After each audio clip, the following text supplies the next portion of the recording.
세상에서 복이 되는 가르침은 없습니다. 왜냐하면 영원히 지켜지는 것이 없기 때문입니다.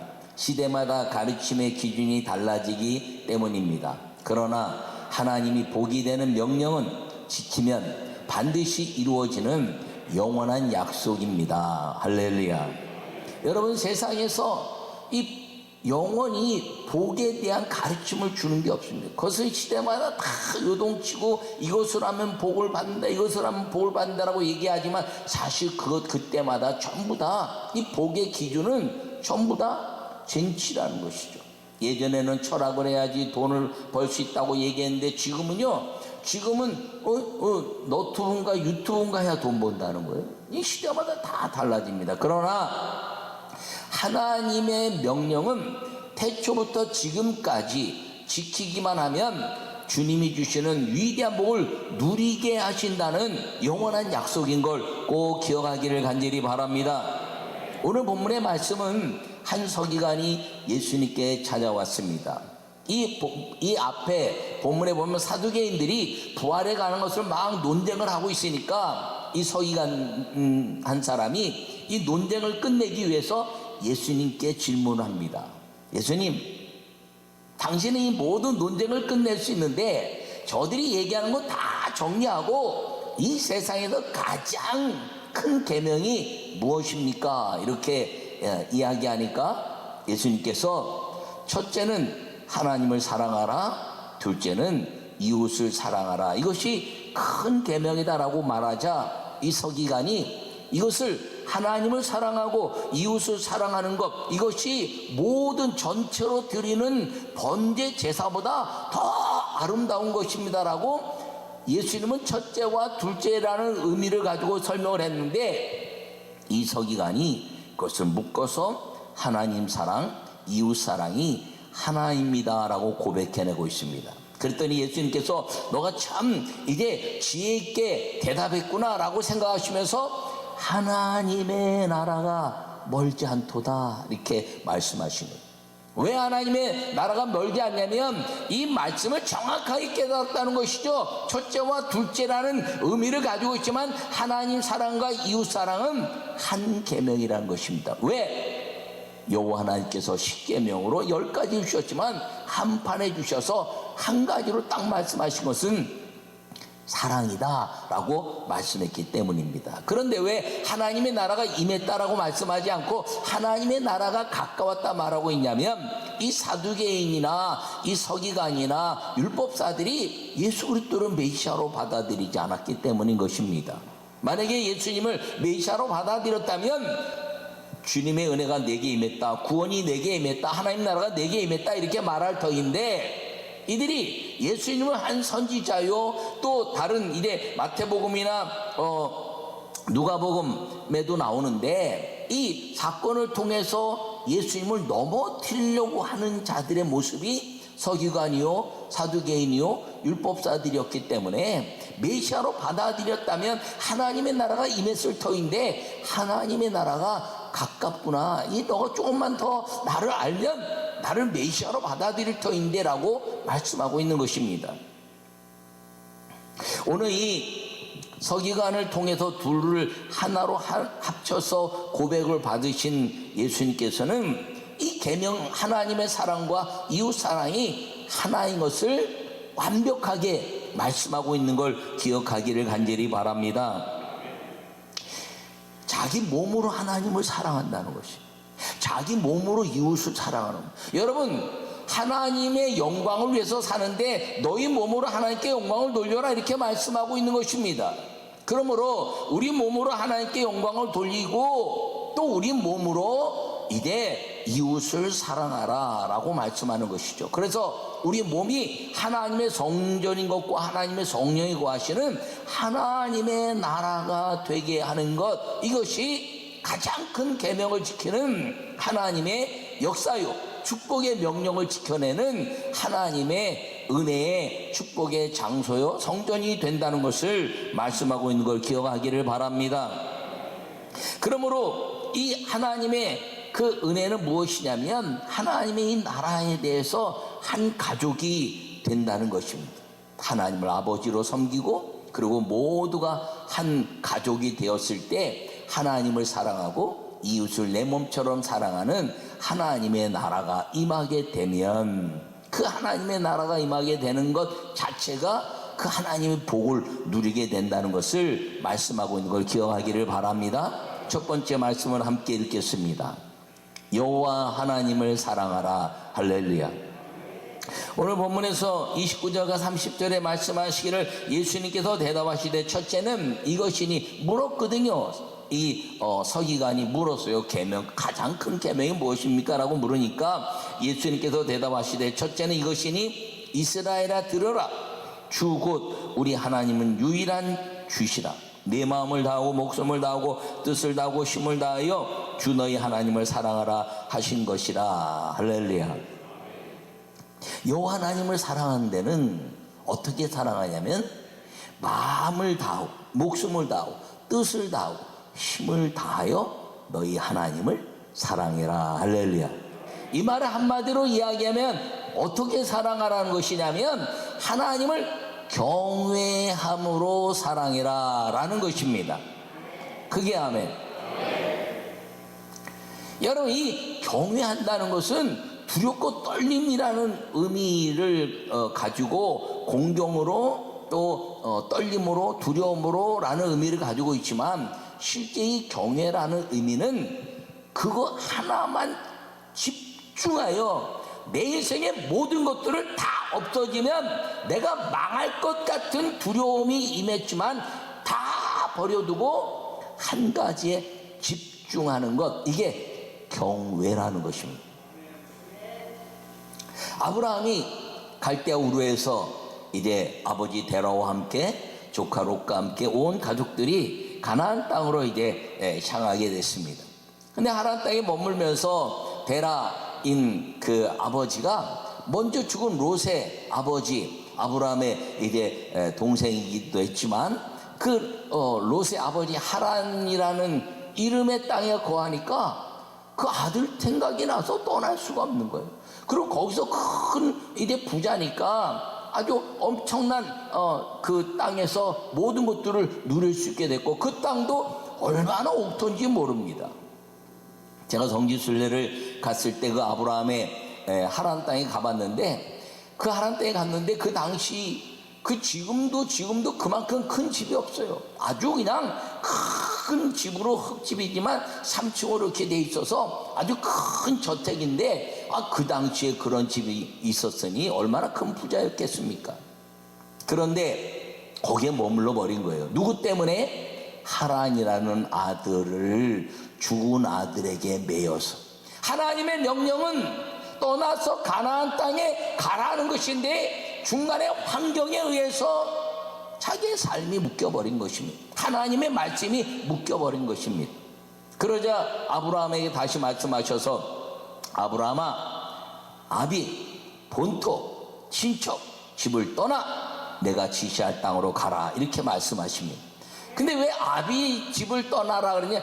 그 창세기에 보면 데라가 205세에 향수하고 죽었더라 이렇게 말씀하시고, 창세기 12장에서 아브라함을 부르사 이렇게 말씀하니까 성경적으로 보면은 아주 이 데라가 죽은 다음에 아브라함을 불러서 떠난 것처럼 느껴지고 있지만, 실제 제가 성경을 다 분석하고 검사를 했더니 이게 연도를 정리했더니 아브라함을 낳을 때 데라의 나이가 70세입니다. 그리고 데라를 떠날 때 아브라함이 하란 땅에 떠날 때 75세입니다. 그러면 145세에 데라가 145세에 아브라함이 그 땅을 떠났다는 거예요. 그러면 205세를 향수하고 죽었으니까 아브라함, 아비, 본토, 친척집을 떠나라. 아버지가 살아있으니까 떠나라는 말이죠. 그러니까 아브라함이 떠나고 무려 데라는 하란 땅에서 60년을 더 살아가고 있습니다. 여러분, 그 아버지를 떠나서 가나안 땅에 들어가라 이렇게 말씀하고 순종했더니 아브라함에게 가나안 땅에 도착하자마자 뭐라고 말씀하셨냐면 내가 너를 복의 근원으로 삼을 것이다. 할렐루야. 여러분 모두가 여러분 가문의 복의 근원이 다 되시기를 간절히 축원합니다. 근데 이 복의 근원이 되겠다 말씀했더니 아멘 그러고 예배를 드렸어요. 단을 쌓고 그리고 하나님께 예배를 드렸습니다. 이 예배를 드렸으면 하나님께 온전히 순종해야 되는데 아브라함이 환경의 영향을 받는 거예요. 어떤 환경의 영향을 받나요? 기근이 일어났습니다. 기근이 일어나니까 이제 애굽 그 가나안 사람들이 다 애굽에 내려가니까 이 아브라함도 가족을 데리고 내려갔다가 그 땅에서 하갈이라는 이방 여인을 종으로 데리고 옵니다. 그러면서 무슨 일이 벌어지나요? 그 단을 쌓은 예배가 상실됩니다. 두 번째, 이제 주님이 그러니까 번제를 드려라 그랬더니 환경의 영향을 받아서 솔개가 내려오니까 단에 올라가서 솔개를 쫓았어요. 환경의 영향을 받는 예배는 하나님이 받는 예배가 아니라는 거예요.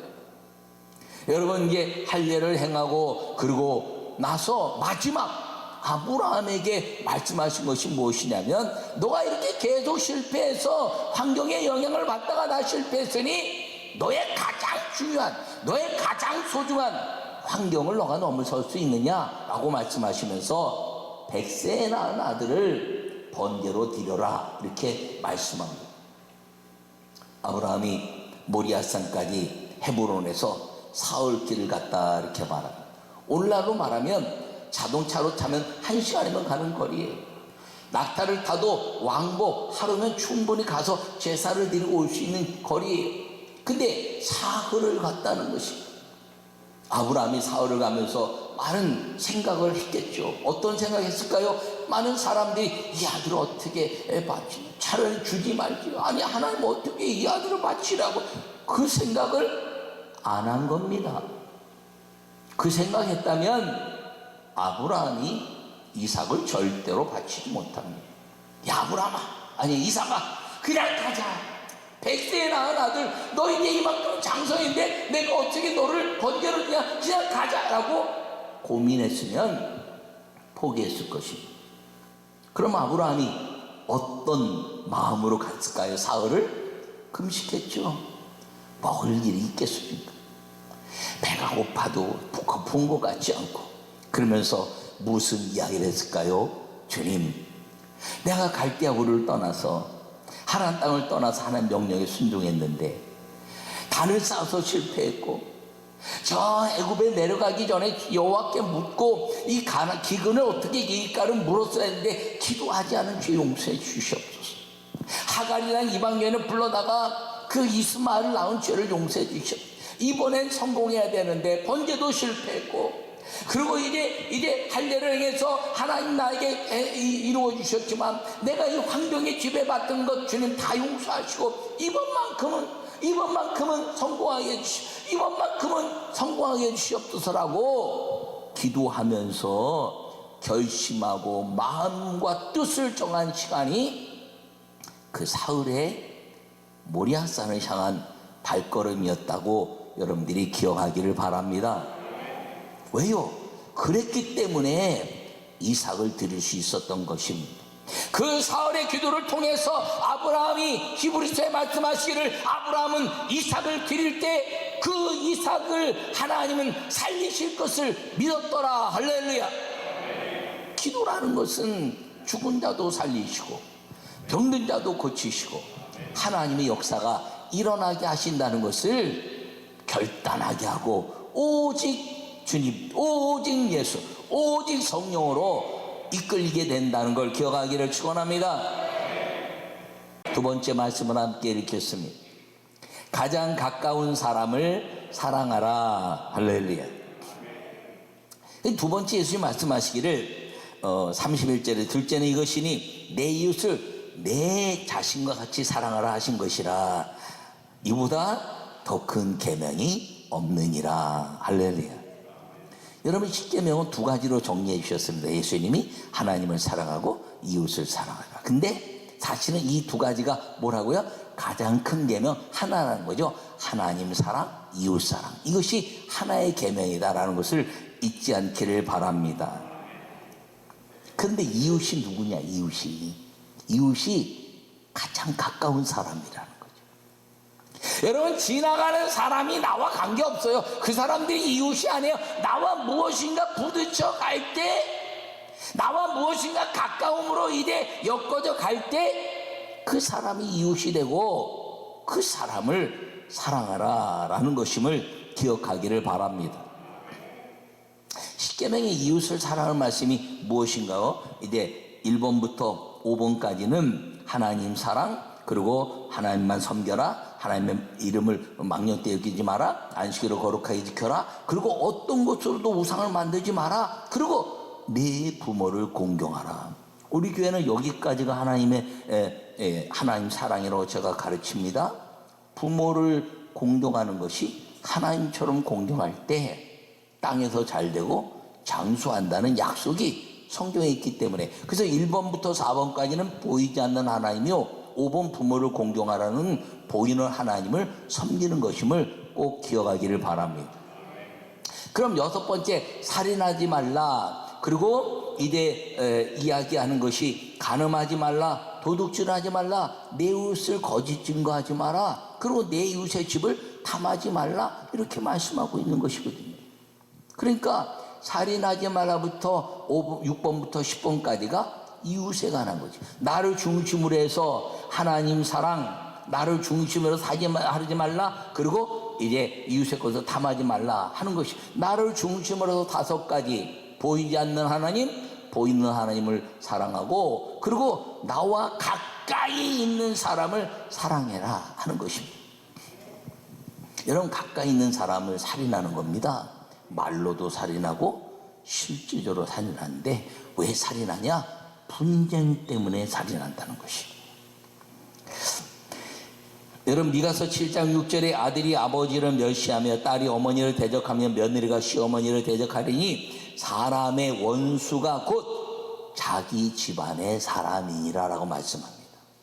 여러분, 예수님이 누가복음 12장에도 말씀하시기를, 내가 땅에 불을 던지러 왔는데, 그 불을 던지는데 너희가 너희 가정에서 아버지와 아들이, 시어머니와 딸이 모두가 다 분쟁이 일어날 것이다. 누가복음에서의 그 말씀은 믿음 때문에 믿는 사람과 안 믿는 사람이 가정에서도 분쟁이 일어난다고 말씀하고 있고, 미가서 7장 6절에서는 그 사람들이 다 서로 이 부딪히는 것, 분쟁 때문에 집안 사람들이 원수라는 거예요.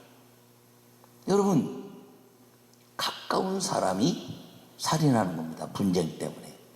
이제 간음하지 말라. 여러분, 가까운 사람들이 간음하는 거예요. 암논이 그 다말을 이제 꼬셔서 간음하는 일들이 벌어졌는데, 아이, 가까이 있는 사람들이 간음하지, 그냥 길 가는 사람들이 그런 거 하는 거 아니에요. 가까이 있는 사람들의 문제가 일어나요. 간음하지 말라. 근데 또 뭐라고 말하나요? 도둑질하지 말라. 여러분, 가까운 사람이 도둑질하는 거예요. 여러분, 이제 그 여리고성에 들어갈 때 아간이 하나님의 명령을 어기고 도둑질했어요. 여러분, 예수님이 이제 물건을 맡긴 유다가 도둑질했어요. 저는 도둑놈이라. 여러분, 가까운 사람이 그런 거 하는 거예요. 또 뭐라고 하는데, 이웃을 거짓 증거하지 마라. 여러분, 가까이 메시아를 기다리던 그 유대인들, 메시아가 이제 오셨다고 이야기하는 많은 사건을 보면서도 예수님을 거짓 증거해서 십자가에 못 박은 사람들이 가까이 메시아를 사모하고 하나님의 말씀을 지켜간다는 같은 민족, 같은 족속의 사람들이었다는 거죠. 여러분, 그리고 내 이웃의 집을 탐내지 말라. 여러분, 사도 바울을 따라다니던 제자들 중에서 바울의 그 능력과 그 모든 것들을 탐냈던 제자들이 있어요. 그걸 뭐라 하냐면, 나도 성령님, 나도 저런 능력 나도 저런 은혜 주시옵소서라고 이야기하는데, 탐낸 자들은 그 능력이 소멸된 것처럼 느껴질 때, 그 다음에 제가 갈 자리군요 라고 말하는 것이 아니라 그것을 떠나버린다는 거죠. 대마라는 사람은 누가와 함께 바울에게 가장 존귀함을 받고 그리고 희망을 주었던 제자 중에 한 사람이었는데, 바울이 두 번째 옥에 갇혔을 때 대마는 세상을 사랑해서 바울을 떠나버립니다. 이웃의 집을 탐했다는 바울의 환경적인 것을 탐했다는 것이죠. 근데 서머나 교회 폴리카베, 제가 서머나 교회 갔을 때 다녀서 여러분에게 얘기하지 않았습니까? 폴리카비 화형을 당할 때 그 밑에 I am the next, the next, 다음은 저군요. 저 자리에, 화형으로 가는 그 자리에 다음은 저군요 라고 말하는 사람이 탐하는 것이 아니라 영적 계승자가 된다는 것입니다. 여러분, 이 내 이웃을 내 몸처럼 사랑하라는 것은, 그러므로 너 몸을 성결케 하고 잘 관리해서 다른 사람들이 너에게 공독해 오지 못하도록 살펴서 그 사람들을 잘 관리하고 사랑해 갈 수 있는 하나님의 말씀을 나누는 자가 되라는 거예요. 평가하고 판단하는 것이 아니라, 나눴는데 도망가면 할 수 없죠. 나눴는데 유다 되면 할 수 없죠. 못 매달아 죽는 거. 나눴는데 대마가 세상을 사랑해 도망가는 거 어쩔 수 없죠. 그러나 그런 사람들을 사랑해라. 이 교회는 외모를 보고 판단하는 것이 아니라, 이 교회는 본질을 보고 사랑하라는 것임을 꼭 기억하기를 바랍니다. 여기에 구별은 있을 수 있어요. 돈이 많은 사람, 적은 사람, 공부를 많이 한 사람, 못한 사람, 집안이 좋은 사람, 안 좋은 사람, 다 구별은 되지만 차별이 있어서는 안 된다는 것입니다. 그 본질이 무엇이냐? 구별은 외형적인 거예요. 하나님은 외모를 보지 않지만 사람들은 외모를 보는데, 하나님이 외모를 보지 말라 하는 것은 사람의 본질을 마음에 갖는데, 그 본질이 무엇이냐면 하나님이 증인 되시고 하나님의 택하신 바 되어 하나님의 자녀가 됐다는 것. 할렐루야. 여러분, 아버지에게는요, 그 자녀가 돈이 많건 적건, 아니면 건강하건 약하건, 아니면 뭐 공부를 많이 했건 적게 했건, 다 자기 집에 할 때 아이고 잘 지내니, 아유 내 아들아, 내 딸아, 내 며느리, 내 손주야, 내 사위야, 그러고 다 받아들이는 거지. 뭐 너는 안 돼, 너는 돼, 이런 게 아니거든요. 그러니까 본질이 무엇이냐면 가족이 되는 것, 하나님의 본질된 자녀라는 것. 여러분, 이 사실을 절대로 잊지 않기를 간절히 바랍니다. 그래서 우리 몸을 살펴서 청결케 하라는 거예요. 예. 그리고 우리 이 몸 매무새를 잘 관리하라는 거예요. 이 몸으로 하나님을 사랑하는 것이기 때문에 그렇다는 것입니다. 그래서 가장 가까운 사람들이 나를 공격해 오더라도 사랑하면서 가르치고 또 가르치는데, 무엇을 가르치냐? 하나님 여호와를 사랑하는 것들을 가르치는데, 그걸 떠나는 건 어쩔 수 없지만 가르치는 사랑을 위해서 관리를 잘하고, 그리고 내 몸처럼 사랑할 수 있는 모든 환경을 조성해라 하는 것임을 꼭 기억하기를 바랍니다.